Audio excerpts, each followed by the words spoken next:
ریاست تلنگانہ کے میدک ٹاؤن میں پولیس کی مبینہ زدوکوبی کی وجہ سے ایک شخص کی موت ہو گئی۔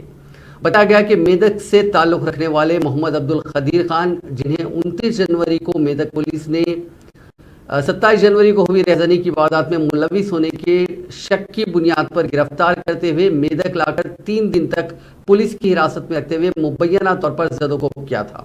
جمعے کو حیدرآباد کے گاندھی ہاسپٹل میں دوران علاج ان کا انتقال ہو گیا۔ خاندانی ذرائع کے مطابق مار پیٹ کی وجہ سے عبدالقدیر خان کے گردے ناکارہ ہو گئے اور انہیں ابتدائی علاج کے بعد میدک سے حیدرآباد بغرض علاج لایا گیا۔ حیدرآباد کے رونو اسپتال میں علاج کے بعد گاندھی ہاسپٹل میں انہیں علاج کے لیے داخل کروایا گیا، لیکن عبدالقدیر خان کا انتقال ہو گیا۔